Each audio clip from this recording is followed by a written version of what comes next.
You're useless. You can't even handle the chores or take care of the kids, let alone pay the alimony. Kyle had finally shown up at the hospital 3 weeks after my traffic accident, spouting these harsh words without showing any concern for me as I lay there in the hospital bed. At first, I had hoped Kyle came to visit me out of concern, but he proved to be a letdown. I sighed deeply. To be honest, I had already been thinking about getting a divorce. I didn't expect Kyle to bring it up now, but I guess I should be thankful it saved us both some trouble. Fine, I agreed quickly, which surprised Kyle. Little did he know, I was already one step ahead. I wanted to tell him that I knew what he was planning, and I was silently laughing at him in my head. My name is Sarah. I'm a 40-year-old housewife living with my husband, Kyle, and our 7-year-old daughter, Lisa. Kyle and I met during a group blind date and got married when I was 30. He was easy to talk to, and eventually, I fell for him and we started dating. Kyle was charming and the most handsome man at the table when we first met. When he expressed his interest in me, I felt flattered and proud. Kyle was incredibly romantic in our early days. He would surprise me with dessert plates and bouquets at fancy restaurants for my birthdays, take me on trips for our anniversaries, and write heartfelt letters at just the right moments. I felt so lucky to have him and eagerly accepted his marriage proposal, imagining a life full of surprises and excitement even after marriage. But once we were married, things took a turn. Hey Sarah, my dinner isn't ready yet? I've been working all day, and you can't even have dinner prepared when I get back? You're so lazy. Once married life began, he started demanding like he was the master of the house and I was supposed to be his caretaker. At first, I was shocked by the change in him. I thought he was just joking. When we were dating, we used to laugh at each other's silly jokes. We imagined a sweet newlywed life where we'd call each other by cute nicknames and stay lovey-dovey even after having kids. But it turned out he wasn't joking at all. He treated me like a servant or something even worse. At first, I would laugh it off, thinking he was joking. But gradually, I realized he was serious. He really saw me as his caretaker, and that was frightening. After we got married, I had to quit my job, and we depended on the money Kyle earned. I was scared that if I didn't do as he said, he might cut me off financially, so I felt trapped. Honestly, Kyle's income wasn't great. I was making more when I was working. Kyle only finished high school and jumped from one job to another. His unstable work history continued, quitting jobs every year or two. It seemed Kyle felt insecure about his background and took out his frustrations on me. I'm sorry I got delayed with some errands, I told him once. Don't make excuses. Just hurry up and make it, Kyle replied, sitting down with a cold beer. This had become a common scene, but each time I sighed and started cooking. My marriage made me miserable, but I managed to get by. The following year, our daughter Lisa was born, and my days became a series of struggles. As expected, Kyle didn't help much with Lisa. However, he would spoil her by buying her candy or toys she wanted. I tried to raise Lisa properly, so I scolded her when needed, which made her cling to Kyle even more. Lisa, you like Daddy, don't you? Kyle asked her once. Yeah, Daddy is cool. I love Daddy, Lisa replied. I knew it. I'm super dad, Kyle said, looking at me smugly. It was frustrating, but I couldn't help feeling glad that Lisa loved her father. I just sighed again. Despite his spoiling her, Kyle never attended any of Lisa's kindergarten events, like sports festivals or recitals. You know there's a parent-child race at Lisa's sports festival. Could you participate? I asked him. Huh? Why me? You're free that day. You do it, he responded. I'm busy with work every day, but the sports festival could be a great time for us to bond as parents. It's on a holiday, so you won't have to work, I said to Kyle. Shut up. We're already close enough. Maybe you should work on your relationship with Lisa. She thinks you're mean, you know. You might want to fix that, Kyle said, laughing as he left for work. Calling himself a super dad, yet he never shows up to school events. I was worried that Kyle's habit of being easy on himself, but hard on others, might influence Lisa. He continued to leave all the housework and childcare to me and was lazy at home. Now, Lisa is 5 years old and ready to start elementary school, but Kyle was still jumping from job to job. He had just quit his factory job last month and moved to a food and beverage company. I'll be working weekends at my new job since it's in the food industry, he said. Looks like we'll hardly see each other then. Can't be helped, it's work, I replied. Honestly, I was relieved because I was tired of Kyle ordering me around on weekends. Now, I wouldn't have to be nagged by him to clean the floor or serve meals quickly. But if Kyle was out on weekends, Lisa would be sad. It's better for kids to spend holidays with the whole family. I have work, so please let Lisa know, Kyle said. I couldn't really argue with Kyle since he was the one bringing in the money. Reluctantly, I went to tell Lisa, I'm sorry, but Daddy won't be able to go out with you on his day off. I thought Lisa would be upset, so I told her with a frown. However, contrary to my expectations, Lisa seemed unconcerned. It's okay. If you're okay with it, then it's fine. You know he's not going to be here on all weekends, right? Daddy has been smelling strange lately, she said. A strange smell? I asked, puzzled. Lisa nodded and went back to her room. What on earth was she talking about? I've been so busy with housework and taking care of our child that I hadn't noticed much about Kyle lately. Our marriage was not like it used to be, and I tried to avoid being around Kyle to keep things calm. The strange smell Lisa mentioned might be from the factory, I thought. Factories often use special solvents, so it made sense that Kyle could come home with a weird smell. If that was the case, the smell would probably go away soon. Kids are really honest, which is what makes them so endearing. Despite what he said, Kyle started leaving the house early in the morning, even on his days off, which was odd. He also left every weekday. If he was working weekends, he should have a day off during the week. He left without saying anything to me, so I couldn't tell if he was going to work or not. I became curious about what he was doing, leaving so early even on his days off. One day, I asked Kyle, You seem to be going out every day off. What are you doing? Kyle looked confused for a moment, then answered in an annoyed tone while scratching his head, I'm working. I go to work voluntarily. Really? But you should take care of yourself, or your body won't hold up, I replied. Shut up. Don't complain about my job, Kyle snapped back. I didn't understand why he got so angry when he often complained about my housework and child rearing. I didn't believe what Kyle said. There's no way he, who usually avoids trouble, would go to work voluntarily on his days off. I knew this from watching him closely over the years. If he was that passionate about work, he would have stayed at his previous job longer. I also started paying attention to the strange smell that Lisa mentioned. Indeed, Kyle came home with a sweet, strong fragrance. This strange smell was not from the factory. Why hadn't I noticed this before? I blamed myself for being so naive and vowed not to make the same mistake again.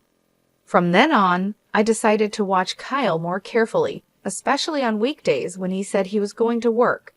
He seemed to wake up an hour earlier than usual and took extra care grooming himself. He appeared to be in a good mood on those days, which varied from week to week, sometimes being on a Monday, sometimes on a Thursday.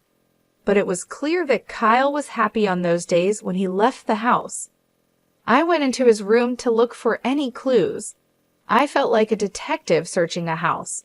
Since I always clean Kyle's room, I knew it well and didn't feel bad about snooping around. If Kyle had hidden anything, it would be in a place not easily seen. I searched carefully under the desk and bed. Finally, hidden in a candy tin in the closet, I found a bunch of letters. What were these? All the letters were from the same person, named Patricia. They had been sent through the mail. The oldest letter was from 4 months ago, and the newest was from yesterday. As I read the letters, I saw phrases like, "I regretted when we broke up, but now I really love you, and I want to go back to the time when I was with you." It sounded like something a lovesick teenager would say. At first, I thought maybe Kyle's ex-girlfriend was sending these letters on her own, but then I read a line that worried me. "I'm glad you like me again. I'm looking forward to our next date." This was from last week. It looked like Kyle was seeing this Patricia today. He was definitely up to something. I took photos of the letters with my smartphone as evidence. I thought about taking the letters, but I didn't want to make Kyle suspicious. Even with these letters, I felt I didn't have enough proof. After thinking it over, I decided to hire a private investigator to check on Kyle. 3 weeks later, the investigator gave me the results quickly. He brought photos of Kyle and Patricia close together in the park at night, and even a recording of them saying, "I love you" to each other. I accepted the facts calmly with solid proof in hand. I went to the municipal office and came back with a divorce form. Now that I knew Kyle was cheating, I had no reason to stay with him. I planned to confront him with the divorce papers the next time something happened. I returned home and let out a deep sigh. I was acting resolved, but honestly, I was heartbroken. I was upset with myself for having married someone as careless as Kyle. I was thinking about resting a bit before making dinner when my phone rang. "Hello, yes? Ah, Sarah, do you have time to talk?" "Yes, what's going on?" I was surprised to get a call from my father. He usually doesn't call me. "Actually, your mother and I were talking yesterday, and we're thinking about transferring our assets to you soon." "Huh? What happened?" My father ran a company that sold imported goods to Japanese corporations. I was the daughter of a big company president, but I never told Kyle about this. I thought it would make me sound boastful, especially since Kyle jumped from one job to another. We're getting old and thinking about retiring. We thought about keeping the company going, but didn't want to push it onto you, our only daughter. So we've decided to step back. I see. I felt guilty about not taking over the company, but my parents respected my decision and had planned for the future. I was touched by their thoughtfulness. We're thinking of handing over our assets to you. Our total wealth is $17 million, but we're fine with just $3 million. We've decided to give you the remaining $15 million. What? $15 million? I was shocked. That was more money than I could ever imagine earning in my lifetime. Yes, there will probably be inheritance tax, but you'll still have plenty left. You won't have to worry about living expenses for the rest of your life, Dad said. Thank you. I expressed my deepest gratitude to my father and mother and hung up. Soon, $17 million would be coming my way. With that money, I wouldn't have any worries, even if I divorced Kyle. No offense to him, but he probably couldn't earn that much. I felt relieved and was in a daze for a while. I glanced at the clock. It was 6 p.m. I realized I needed to make dinner and checked the fridge, but there were no groceries left. I got ready to go shopping at the supermarket. My heart was light, but I had also felt a sense of urgency that Kyle might come home soon. As I was hurrying across the last crosswalk to the supermarket, the light turned green. "Watch out!" someone yelled, but it was too late. My body was already in the air, and then I hit the ground hard. A sharp pain shot through my head, and without understanding what had happened, I lost consciousness. When I woke up, I was lying on a hospital bed. The first thing I saw when I opened my eyes were my parents and Lisa. "Sarah, thank goodness," Mom said. Lisa was crying next to me. I gently stroked her head. "You were hit by a car and broke both legs. They say it will take 5 months to fully recover." 5 months. I felt dizzy thinking about being out of action for so long. From that day on, I was stuck in a wheelchair. Although the nurses took care of me, I felt frustrated and annoyed because I couldn't use my legs. During my stay in the hospital, my parents and friends visited me. My parents were taking care of Lisa now, since Kyle was always at work. I thought that was better for her. I was glad everyone visited, but Kyle never came. I started to doubt his care, thinking, aren't we husband and wife? However, 1 week after I was hospitalized, Kyle finally showed up. Hey, feeling good? Kyle asked sarcastically. Yes, man, it's a mess at home without me, I replied lightly. Kyle always complained about my housework as soon as he spoke, showing no empathy. I sighed, thinking he would be at least a little worried about me. What can I do? I was in a car accident. I snapped back when Kyle looked at me with disdain and said, You're useless if you can't do housework or take care of the child. That's the worst, and you should pay alimony. He said such horrible things to his hospitalized wife. Initially, I had hoped Kyle came to visit out of concern, but he was still disappointing. I sighed deeply. Honestly, I had been thinking about getting a divorce myself. I hadn't expected Kyle to bring up divorce today, but it saved me the trouble of arguing. Sure, I said, and Kyle looked surprised when I agreed. Unfortunately, I know what you're up to, I wanted to say, laughing inside. Here's a divorce notice. I took out a filled-in divorce form from a bag that my mother had brought and held it in front of Kyle's face. You already had this. Kyle was briefly confused, his eyes wide, but then he took the divorce notice from me and filled in his name and address right there. I felt relieved knowing I wouldn't have to see Kyle's face ever again. I wanted to tell them the feeling was mutual, but I just watched him leave silently.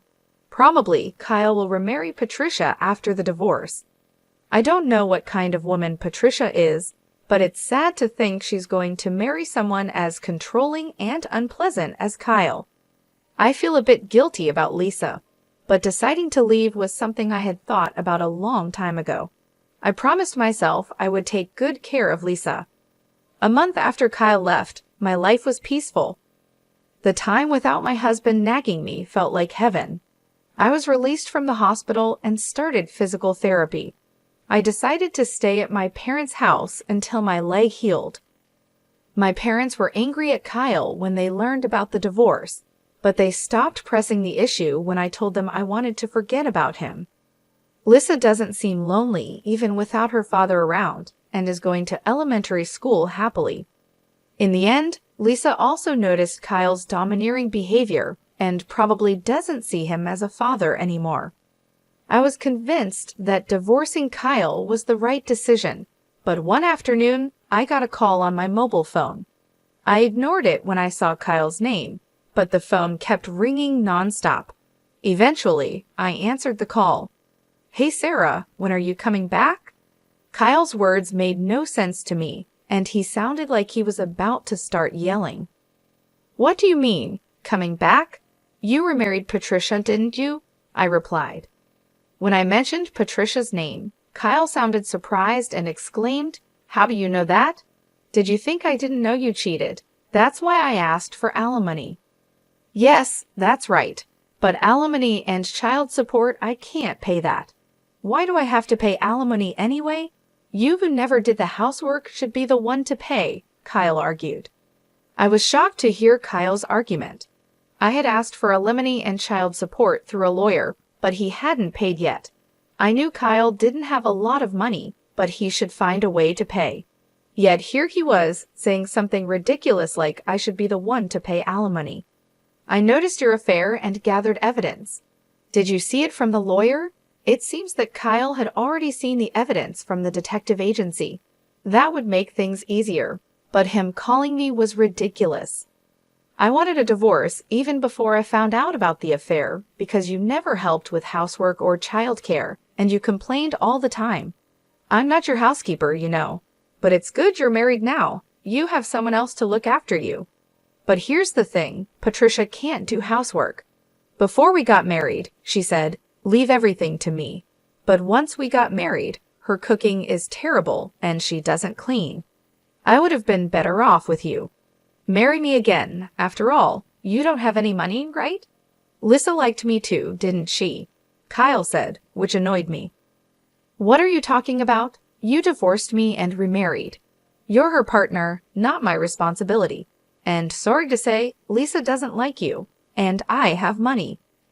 Don't lie to me. There's no way you have money. You were a housewife. You can't live without me. I had no intentions of telling Kyle about the fortune I inherited from my parents, but faced with his aggressive attitude, I had no choice but to reveal it. My parents are the CEOs. Recently, I inherited their assets. It's around $52 million in total, so I can live without working for the rest of my life. I could almost visualize Kyle gaping on the other end of the phone as he heard about this fortune. You're lying. There's no way you have such a huge amount of money. It's true. If you want, I can have my parents tell you. With that, Kyle finally seemed to believe my words and fell silent. Then he suddenly yelled, "If it's true, why didn't you tell me?" Well, I wanted to tell you, but I knew about your affair and I thought the worst of you, so I thought it didn't matter at that point. I hadn't yet inherited the assets, and there was no issue of property distribution.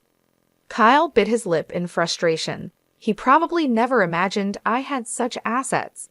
He must be regretting that he should have never divorced me. But I didn't want to suffer his terrible behavior anymore. Can I hang up now? Please pay the alimony properly, reflect on your actions, and never call me again.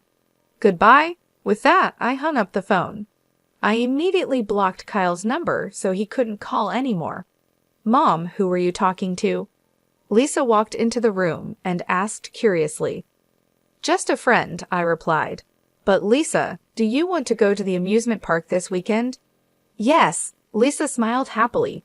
Seeing her smile reminded me that her happiness was all that mattered to me. A few days later, I heard that Kyle had broken up with his new wife, Patricia. They argued because she wouldn't do housework, and Patricia ended up leaving him. Kyle, having been divorced twice in a short time, would probably find it hard to get married again. I hoped he would stay single for a while to prevent more people from getting hurt. After the divorce, Kyle lost his motivation and quit his job at the restaurant. He would probably find another job, but it might take him some time to get his life back on track. I felt a bit sorry for him, but his problems were his own doing. I blocked his calls so he couldn't ask me for money, and I avoided places where we used to go together. In my life, Kyle had virtually disappeared. Eventually, Kyle paid the alimony but ended up in debt. I don't know how he'll manage, but I hope he learns from his mistakes. I'm still living comfortably at my parents' house. They told us we could stay as long as we like. After my legs fully healed, I started part-time work at a local flower shop. Even though I don't need to work, I find it better to be active and leave the house. I work hard on weekdays and spend weekends having fun with Lisa and my parents. I feel more joy in life than before and want to keep living happily with the people I love.